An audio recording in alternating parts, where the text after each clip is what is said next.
Hi, everybody. I'm Dan Wells. I write horror, fantasy, and science fiction, and I talk about games on the internet. Today, I want to talk about the second edition of Pathfinder. So, this is a brand new core book instead of the kind of source books that we've been dealing with for a while. I was a huge fan of the original Pathfinder, and like many, many, many people in the world, I was kind of its target audience. I played the crap out of Dungeons and Dragons 3 and 3.5. I got into that in college. Our play group played all the time. And then 4th edition came out, and we didn't really get into it. We did a 4th edition campaign, sort of, that lasted a couple of months. And we just, for whatever reason, it didn't click with us. And to be fair, it didn't really click with a lot of people. It was not a super popular edition of the game, which is why some enterprising people started the company of Paizo, and they created Pathfinder, which is basically they used the SRD and they did their own version, their own core book of a fantasy RPG using the 3.5 rules, and they created Pathfinder. And for years, Pathfinder was the biggest role playing game in the entire world. It was enormous. It won every award, it outsold everything else, and my playgroup dove into it and absolutely loved it, and we played it for a long, long time. So, hooray for Pathfinder. Now, Pathfinder, now this is a lot of conjecture on my part. I'm editorializing a little bit here, okay? I don't actually know if this is the reason that anybody did anything. This is me guessing, okay? But what I see in the origin of Pathfinder is a reaction to an edition of D&D, okay? That 4th came out, and I kind of imprint my own emotions onto the creators of Pathfinder, and I suspect that they said, hey, nobody's really digging this. We need to create a game that is going to catch all of these people who've been disillusioned with this version of D&D. They don't want to play that, so we're going to give them something to play instead. And so that's what they did. I kind of, and maybe this is unfair, I kind of suspect that that's the same thing that happened with 2nd edition. 5th edition D&D came out, and it was wildly, wildly different from 4th. And Pathfinder has gone in the opposite direction. And they have created a game that does seem specifically designed to catch all the people who don't want to play the current edition of D&D. Now, whether or not that's true, that's what it feels like from the outside. And the problem with that is that the 5th edition of D&D is not only the greatest selling, the best selling, most popular role-playing game on the market today, it is the most popular role-playing game in the history of the world. It is outselling everything else by orders of magnitude.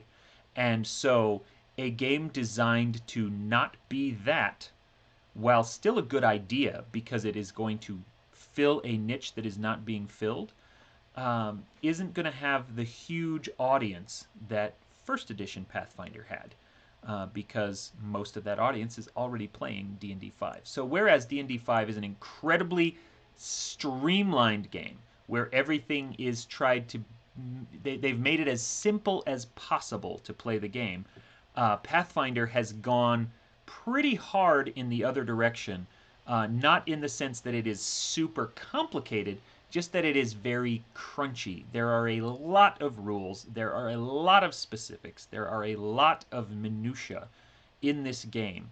And if that is the kind of game you are looking for, this is probably the best one out there right now. Very simulationist. It's very specific about a lot of things. Some of the things that were taken out of D&D 5 because the designers of that game said, hey, we don't want to bog you down with extra rules. We don't want to slow down your gameplay. They're all here in Pathfinder. And so if you love those kind of things and you think that D&D 5 has gotten away from the stuff you liked, it's all here in Pathfinder 2nd edition. Now, I say that, but I also want to stress that there's a lot of really cool innovations in Pathfinder 2nd edition that you might love, even if you also love D&D 5. I love D&D 5, and I think there's some bits in here in Pathfinder 2 that are spectacularly cool, and I like them a lot. Let's have a look at what is in this book now that my huge editorial is done. Okay, so we're going to start here. We're going to look at, first of all, character creation. Okay, where is character creation? Character creation. So a lot of the old classics are here. It's got the same 6 attributes, and honestly, those are so ingrained into the world that you know, even Conan uses 6 attributes. They're not the same ones, but they kind of sort of map. And so you've got your ability modifiers and everything, and there's the difference is that the way you generate attribute scores in Pathfinder 2 is that everything just starts at a flat 10, and then it's going to be modified up and down as you start adding in backgrounds and ancestries and classes and feats and stuff like that. Okay, so there's none of rolling, there's no standard array, there's it's a very different, and to be fair, pretty streamlined little system of how to generate a character. So they no longer call things races, which I think is interesting. They are called ancestries. Your species, so to speak, is now considered an ancestry. And these are the basic ancestries: dwarf, elf, gnome, goblin, halfling, human. The 2 main things you're going to notice there is A, goblin is now a core player race, which is awesome. I am a big fan of that. And they have made goblins, they've kind of gone a World of Warcraft kind of route with the goblins, that they are tinkerers and inventors, which is kind of what gnomes already were, but goblins are the mad scientist, tinkerer, inventor, and gnomes are kind of the magical illusionist kind of tinkerer. So anyway, there's that. The second thing you're going to notice is that half-elves and half-orcs are not here. They are here. They're just not considered an ancestry unto themselves. They are flavors of human. So down here you've also got classes, and the next page has more classes. So you see all of this stuff. These are all of the standard classes that you know and accept. Paladins have been renamed as champions, and alchemist is now a core class. Okay, so those are kind of the big changes. So let's take a look at ancestries now so that we can look at this. Ancestries, well, you know, we could show you all this, or we could just skip ahead to one of them. So if you are a dwarf, okay, this is an ancestry. You know, it has some things. You might be like this, but we're not going to lock you into it. They're being very open about, you know, they're, I think, trying pretty hard to avoid racial stereotyping, which has been a problematic feature of D&D and Pathfinder and many, many other role-playing games for a long time. Others probably are like this. There's a physical description, there's a bit about your society, you know, blah, blah, blah. And then you get into these heritages. Well, before we get into heritages, let's look at this stuff on the side. You start with 10 hit points, okay? The way hit points work is different now. There's your size, there's your speed, and then you get these ability boosts. Each of these boosts is worth 2 points. So everyone started with a flat 10 in every attribute, but you are now, as a dwarf, you are getting +2 to Constitution, +2 to Wisdom, +2 to anything you want, and then -2, your ability flaw, to Charisma. And then you get some languages, and then you get these as traits. And traits, a lot of role-playing games are starting to use traits, which are just a mechanical signifier, kind of a label that does not have any direct mechanical definition, that can apply to certain roles and circumstances, so that you can just point to this and say, hey, because I am a dwarf, X thing happens, or I want to argue that I should be able to do Y thing because I'm a dwarf or a humanoid or whatever it is. And then, of course, you get your little power of dark vision. Then you get a heritage. So your ancestry is dwarf, but your heritage is what kind of dwarf? Are you an ancient-blooded dwarf? If you are, then you can call on ancient blood. Are you a Death's Warden dwarf? Are you a forged dwarf? Are you a rock dwarf, a strong-blooded dwarf? And each of these is going to add different abilities or different powers or some kind of neat thing. They're going to flavor you in a specific way. And I actually really love this system. I think it's great. This is kind of the way that D&D has sub-races. So instead of just elf, there's all this other stuff like Eladrin or Shadar Kai or Wood Elf and so on. And what they've done here in Pathfinder is they've applied that idea, that variety, now for every ancestry instead of just, there's always been one kind of dwarf, maybe two, and then like 7 kinds of elf. Now there are 7 kinds of everything, and I think that that's a really neat thing. Also, Pathfinder 2 loves its feats. Feats are completely gone from D&D 5. Pathfinder 2 has picked up all of them and then made a bunch more. A good 60% of this game is feats, and those start right here in character creation. You get a feat at first level. In fact, you get an ancestry feat at first level, and 5th, 9th, 13th, 17th.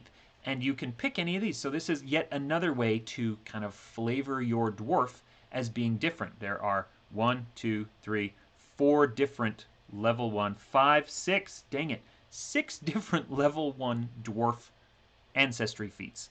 And so this, again, will make you very different. So your dwarf is going to have, they're very specific things, but then you get 1 free attribute boost, 1 free ability boost, and then you get to pick one of these, what was it, 4 or 5 different heritages, and then one of these 6 different level 1 ancestry feats. And so there's suddenly a ton, just an absolute ton of variety in the ancestry system. So you're not just a dwarf. You are a bunch of different, there's so many, I don't even know how many different varieties of dwarf you could actually make because that would require me to do math. So let's skip ahead here through all these others. There's elf, and it's got the same thing. Are you an Arctic elf, a cavern elf, a seer elf, whisper elf, woodland elf?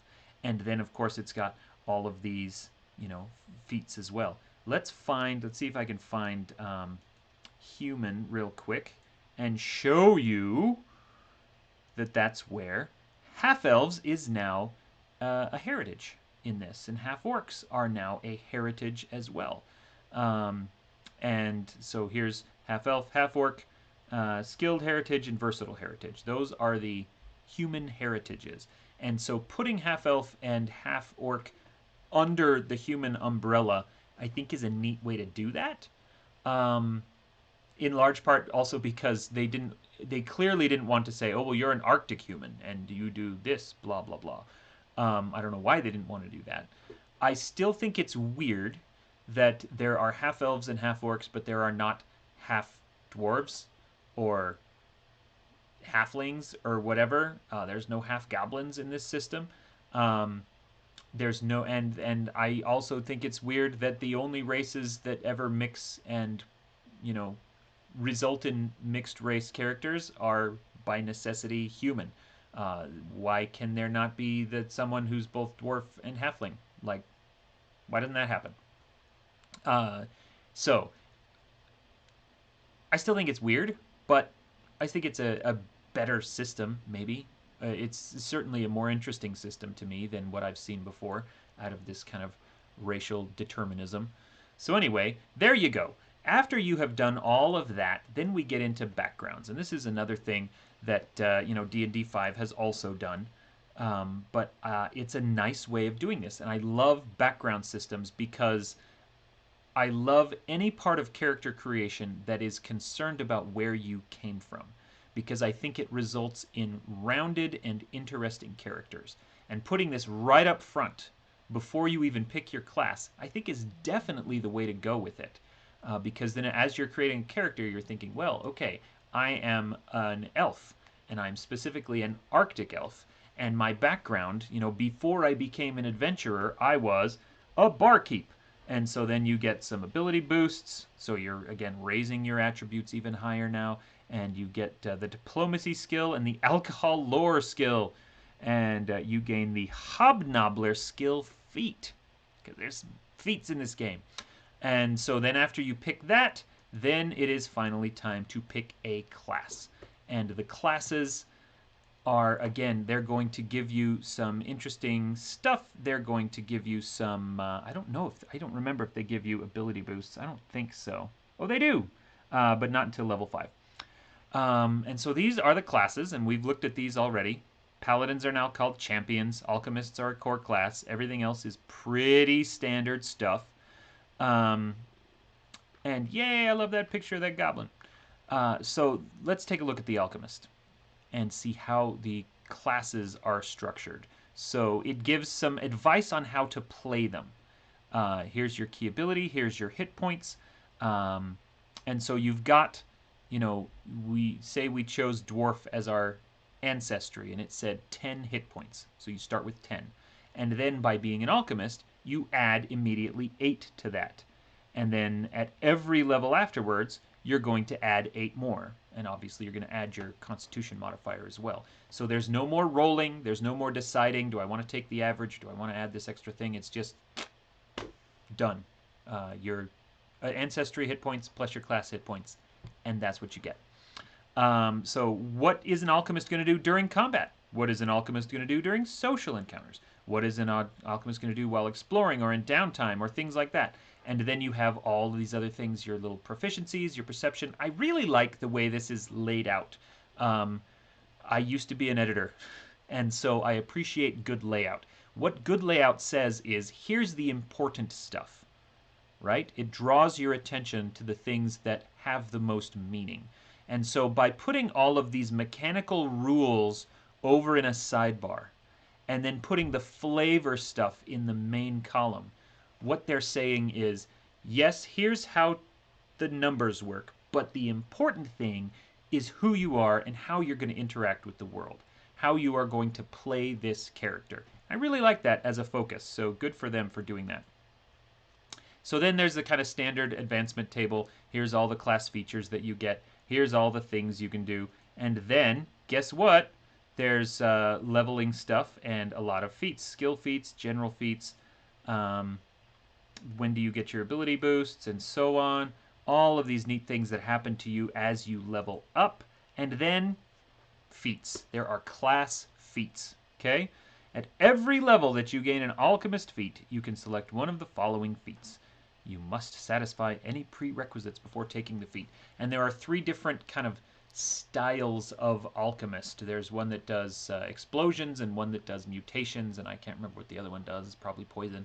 It's back in there. Anyway, so you read that table, and it's like, this is, you know, at this level you get this stuff. Whenever it says class feat, here's all these class feats. I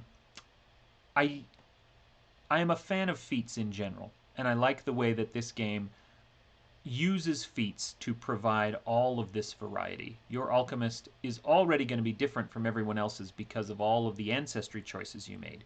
But now that you get in here, you're going to have all of these different class feats. So your alchemist will play differently than other alchemists. Plus, you have access to the general feats and the other feats and so on. And it's just a way of building a modular character. And I think it works really well. So hooray for that.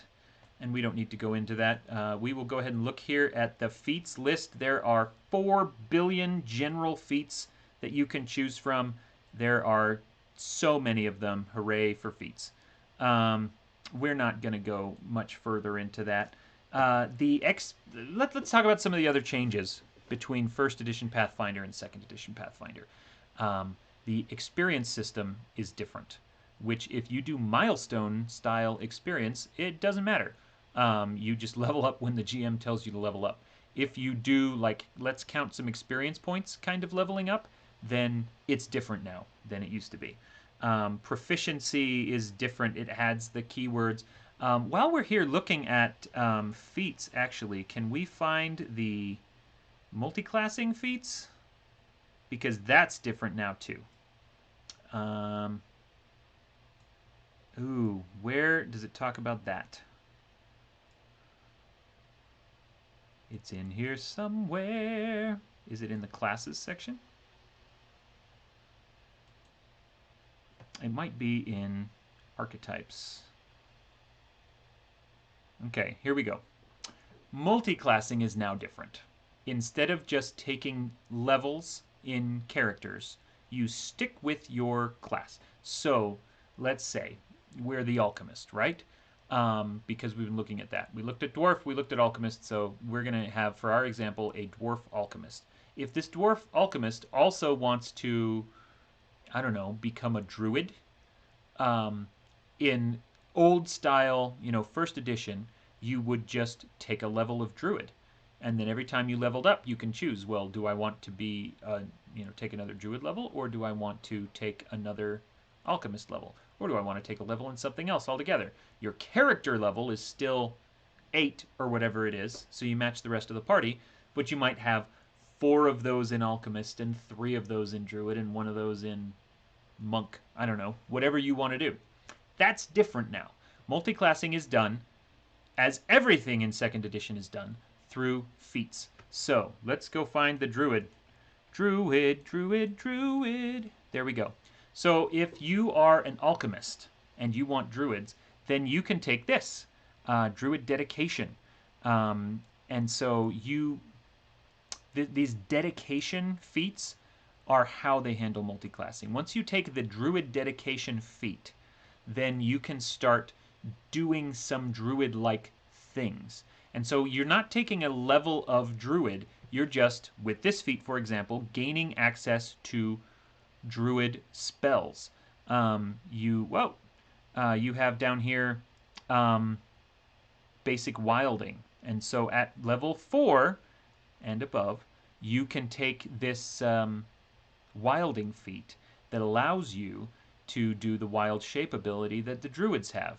It says you gain a first or second level druid feat. And so you take the basic wilding, and then that allows you to go into the druid class list and grab the wild shape feat, or whatever it's called, and then that is how multiclassing is done. Okay? Like I said, the feat system is really comprehensive. They have thought it out from every angle.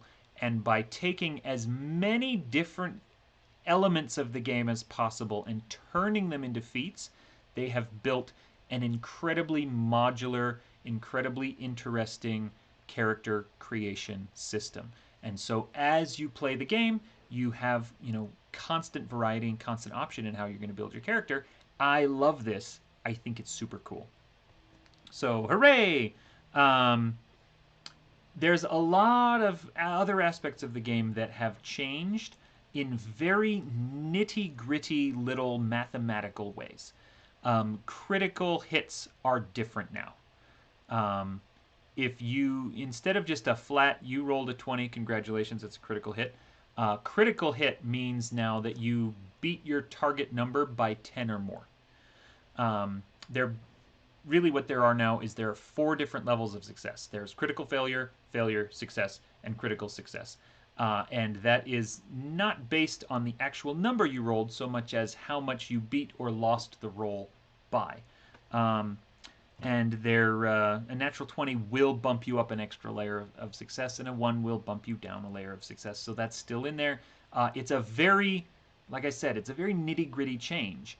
And I think I don't necessarily love it, because I do think that it has the potential to slow play down, though in my experience it doesn't really. Anyway, it's the entire game, like I said, is very crunchy, it's very grognardy, and so this feels like the kind of thing that they would do. Now, let's talk about one of the nitty-gritty changes that I love. This is probably my single most favorite thing in the entire game. Let's see if I can find the page that talks about it. Is it skills? It might be skills. Okay, so take a look at this. This is not where it explains the action system, but this does represent the action system. So take a look at these little, fancy icons here after the skills. This one has 1, this one has 2. The original Pathfinder and previous editions of D&D could get super bogged down in a lot of, in my opinion, very confusing action choices. What counts as a regular action? What counts as a full action? What counts as a reaction? What counts as a swift action? What counts as a quick action? And what are the differences between a swift action and a quick action? There's a lot of different things. What counts as a free action? And the system got so convoluted as they would add new source books, as they would add new ideas, and this is a problem both game systems suffered from. D&D 5 still has some of this problem to a degree, though they have simplified it drastically. And the way they simplified it was kind of sort of just by ignoring it. What Pathfinder has done, I find to be, believe it or not, a far more elegant solution. I don't know if there's any value in comparing the two games like this, but that's how I think of them, so that's how you're getting this. What Pathfinder 2nd Edition has done is everybody gets 1 reaction and 3 actions per turn. 3 actions, that's it. Okay? And then, instead of trying to make all these definitions of what counts as a full and what counts as a swift and what counts as a standard action, they've just given every action these icons. So, you want to balance? That's 1 action. You want to do a long jump? That's 2 of your 3 actions. You want to do, let's see, are there any skills that are all 3 actions? I don't think there are. Let's see if we can find, here we go.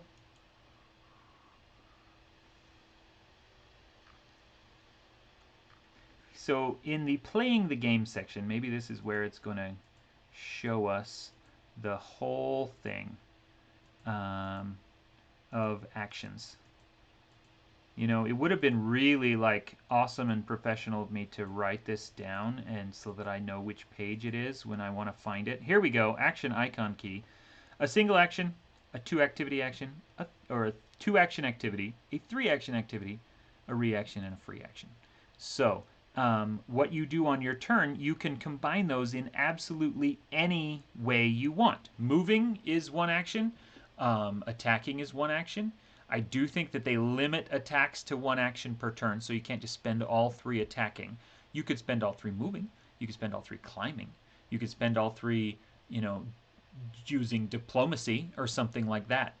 You can combine these in any way. And a lot of the feats, let's take a look at some feats here, are going to give you specific actions.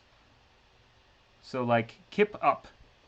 Have you seen a Jackie Chan movie where he's laying on the ground and then he jumps up from a prone state, and so he's instantly standing up without using his hands, without using anything? That's called a kip up. And so this is marked with the icon for a free action. So as a free action, you can just stand up. Everyone else has to spend one of their actions doing it, and it provokes trigger reactions. Your kip up doesn't. So that's kind of one instance of how this cool action system works. Legendary negotiation, this is 3 actions. Okay? And so in the middle of a fight, you can spend your entire turn, all 3 actions, negotiating, talking people out of a fight. You can do all this stuff. So I really, really love this 3 action system. And everything that counts as an action is marked with how many actions it takes. And then on your turn, you get to do 3 of them, and you're done. Like, it's that simple. This requires a lot of back-end work for them as the game designers to label each and every one of these actions with how many actions it takes. But because they did all that work, now you don't have to do all the work. You don't have to remember what a swift action is and if you're allowed to do 1 plus a reaction at the same time. No, everything is just, you get 3 actions, a reaction, and you're done. And as many free actions as you want. So hooray for that. So then there's, initiative has changed as well. And I think that this is really cool. You no longer have an initiative roll. What you have is you will use whatever skill you were already using when the fight started, as your initiative. And this is neat because if you, say, are a rogue who was hiding, if you were using stealth to sneak around and then a fight starts, you can use that stealth that you're presumably very good at as your initiative roll. If somebody else was in the middle of exploring, using the investigation to check for secret doors or whatever, I don't know if they have investigation, but you know what I'm talking about, then that investigation skill or perception skill or search skill, whatever it is, that becomes your initiative skill, and you can roll that. So I think that's kind of a neat little thing that can make people better at what they were already doing. So there's a lot of other stuff going on. You saw me clicking through the how to play section, and combat is still very, very granular and very complicated in a way that presumably is appealing to a big portion of the audience. For me, when I play Pathfinder 2, I streamline their combat section a little bit. And you have to be careful because if you streamline it too much, then suddenly a bunch of feats don't make sense anymore. But, like I said in the beginning, I think that a large part of the impetus for this new edition was a reaction to what are people not getting out of D&D 5, and let's give it to them. And so if you like this really kind of hardcore simulationist, track the squares, thousands of feats, all of this, nitty-gritty stuff, Pathfinder is giving it to you, and they're giving it to you in one of the smoothest possible ways.